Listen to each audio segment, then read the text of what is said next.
তো আমাদের সিম্পল ইন্টারেস্টের চ্যাপ্টার প্রায় শেষ, তাই আমরা টাইম অ্যান্ড ওয়ার্ক মানে সময় ও কার্যের চ্যাপ্টার শুরু করবো আজকে। তো টাইম এবং ওয়ার্ক বা সময় ও কার্য এই চ্যাপ্টারের অঙ্গগুলো করার জন্য আমাদের কিছু জিনিস মাথায় রাখতে হবে। তো আমাদের যেমন মাথায় রাখতে হবে ওয়ার্ক সমান সমান এফিসিয়েন্সি ইন্টু টাইম। ওয়ার্ক মানে হচ্ছে কাজ, সমান সমান হচ্ছে কর্মক্ষমতা এবং সময়। আবার আমাদের মাথায় রাখতে হবে সমানুপাতিক 1/t বা ই ব্যস্তানুপাতিক টি।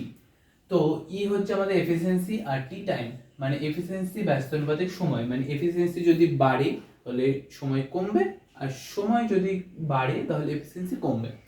আবার আমাদের মাথায় রাখতে হবে m1 d1 t1 by w1 সমান সমান m2 d2 t2 by w2। তো এখানে m1 d1 t1 w1 এগুলো কি? সো m1 হচ্ছে বা m হচ্ছে man, d days, t time, w work.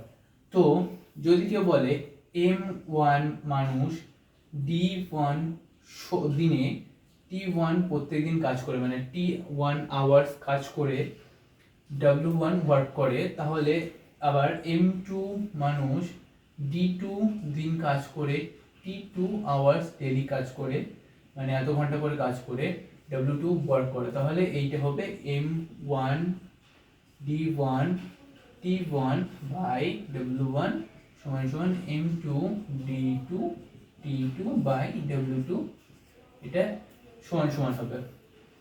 তো এই চ্যাপ্টারে কিছু অঙ্ক দেখা যাক। টাইম অ্যান্ড ওয়ার্কের দ্বিতীয় প্রশ্ন বলেছে if A and B together can finish a piece of work in 20 days, মানে এ এবং বি একসাথে কোনো কাজটি 20 দিনে করতে পারে, and B and C in 10 days, মানে সেই কাজটাই বি এবং সি একত্রে 10 দিনে কমপ্লিট করতে পারে, এবং সি অ্যান্ড এ মানে সি এবং এ একত্রে সেই কাজটি 12 দিনে করতে পারে। তো বলেছে then A B C jointly can finish the same work in, মানে এ বি সি একসাথে সেই কাজটি কত দিনে করবে। তো ফার্স্টে লিখে নিয়ে কি বলেছে, বলেছে এ প্লাস বি কাজটি করতে পারে 20 দিনে, বি প্লাস সি করতে পারে 10 দিনে, এবং সি প্লাস এ করতে পারে সেই কাজটি 12 দিনে। তাহলে এটার আমরা প্রথমে লসাগু বের করবো বা এলসিএম, সেটা হচ্ছে 20, 10 আর 12 এলসিএম হয়ে যাচ্ছে 60। তো এটা আমাদের ওয়ার্ক হয়ে যাবে। আর এটা এফিসিয়েন্সি বের করবো আমরা। আমরা জানি W সমান সমান E ইন্টু টি, মানে ই হচ্ছে এফিসিয়েন্সি ইন্টু সময় সমান সমান ওয়ার্ক। তো এখানে যদি আমরা এফিসিয়েন্সি বের করতে চাই তাহলে আমাদের হয়েছে ওয়ার্ক বাই টাইম। তাহলে এখানে আমাদের ওয়ার্ক আছে, টাইম আছে। তো আমরা 60 বাই যদি 20 করি তাহলে হয়ে যাচ্ছে এফিসিয়েন্সি আমাদের 3, মানে ই। আর 60 বাই 10 করলে আমাদের হয়ে যাচ্ছে 6, 60 বাই 12 করলে হয়ে যাচ্ছে 5। তাহলে আমাদের a plus B, B plus C, C plus এর এফিসিয়েন্সি আমরা পেয়ে গেলাম। তাহলে এবার a plus B plus C এর এফিসিয়েন্সি বের করবো। তাহলে আমরা এই তিনটিকে যোগ করে দিই, তাহলে a plus B plus B plus C plus C plus A সমান সমান পেয়ে যাচ্ছে 3 প্লাস 6 প্লাস 5।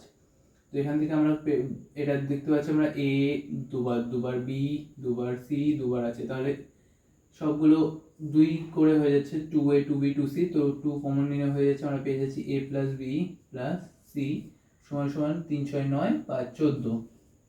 তাহলে a plus B plus C সমান সমান হয়ে যাচ্ছে 14 বাই 2 সমান সমান 7। 7টা হয়ে যাচ্ছে আমাদের এফিসিয়েন্সি ই।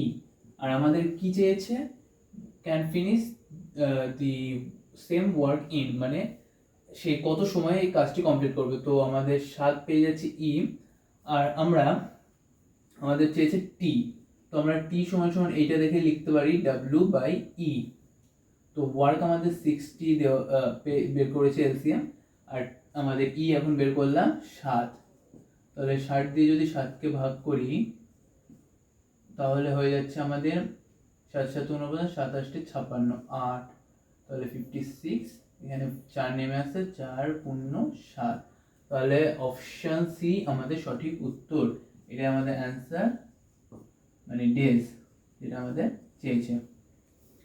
3 নম্বর প্রশ্ন বলেছে A and B together can do a piece of work in 12 days, মানে এ এবং বি একসাথে কোনো কাজ 12 দিনে কমপ্লিট করতে পারে, এবং while a B only can finish it in 30 days, মানে বি একা সেই কাজটি 30 দিনে কমপ্লিট করতে পারে। তাহলে বলেছে এ alone can finish the work in তো ফার্স্টে আমাদের বলেছে এ প্লাস বি কমপ্লিট করে কত দিনে? 12 দিনে, এবং বি একা সে কাজটি কমপ্লিট করে 30 দিনে।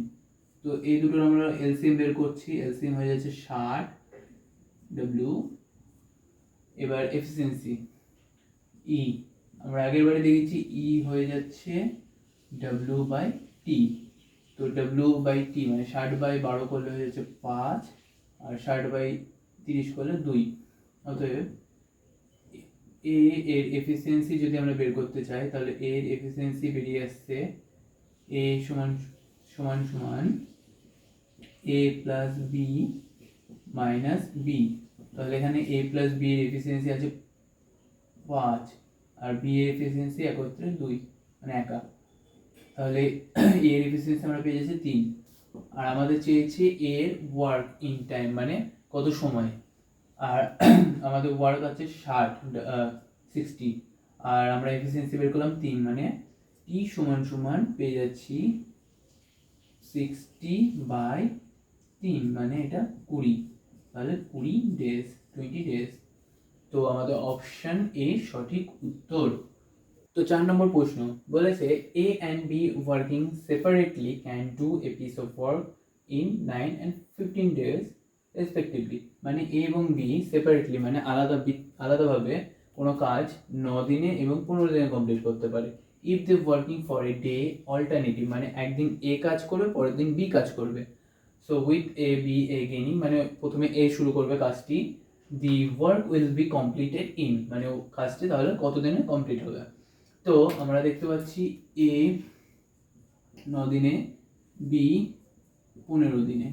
তো এলসিএম বের করলে ডব্লিউ এটা হচ্ছে 45। এবার এফিসিয়েন্সি বের করব ই, তাহলে 45 9 দিয়ে ভাগ করলে হচ্ছে 5, আর 15 দিয়ে 3। তাহলে এ এবং বি এর এফিসিয়েন্সি আমরা বের করে ফেললাম 5 এবং 3।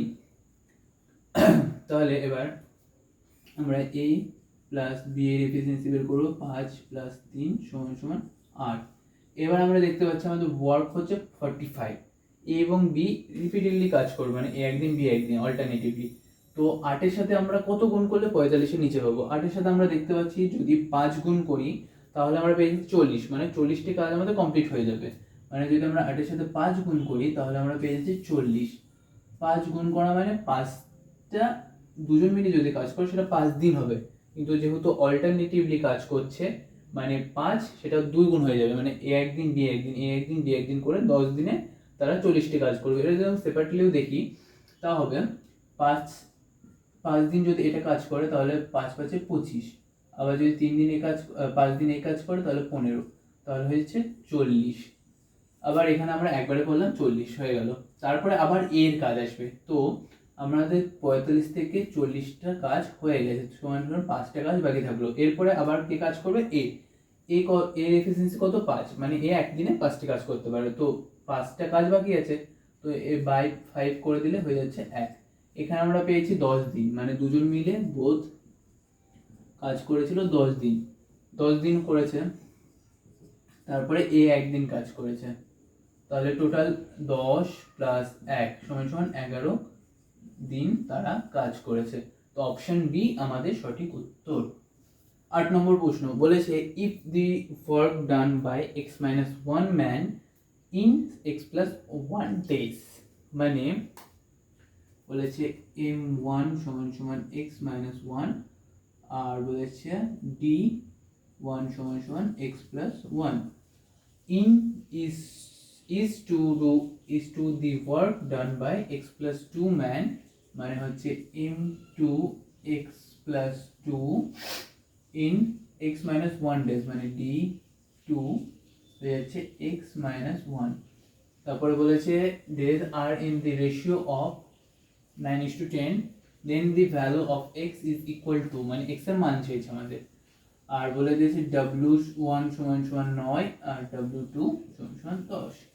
তো আমরা জানি m1 d1 by w1 = m2 d2 by w2। তো m1 = আমাদের বলেছে x-1 R d1 x+1 by w1 9, আবার m2 বলেছে x+2 আর d2 x minus 1 by w2 10। x minus 1 এদিকে আছে এদিকে আছে, তো কেটে দিলাম। তো এইটাকে আমরা দুই সাইডে গুণ করে পাচ্ছি, এদিকে এটা গুণ হবে এর সাথে, এটা গুণ হবে এর সাথে। তো ফার্স্টে 10x plus 10 সমান সমান আমরা পেয়ে যাচ্ছি 9x plus 18। তো এখান থেকে আমরা x 9x টাকে এদিকে নিয়ে আসলে পেয়ে যাচ্ছি x বিয়োগ করলে, আর এদিকে 10টা দিকে বিয়োগ হলে 8। তাহলে x এর মান আমরা পেয়ে যাচ্ছি অপশন ডি 8। আমাদের সঠিক উত্তর অপশন ডি 8। তো 9 নম্বর প্রশ্ন বলেছে if 7 men working 7 hours a day for each of 7 days produce 7 units of work, মানে m1 হচ্ছে 7, t1 7, t1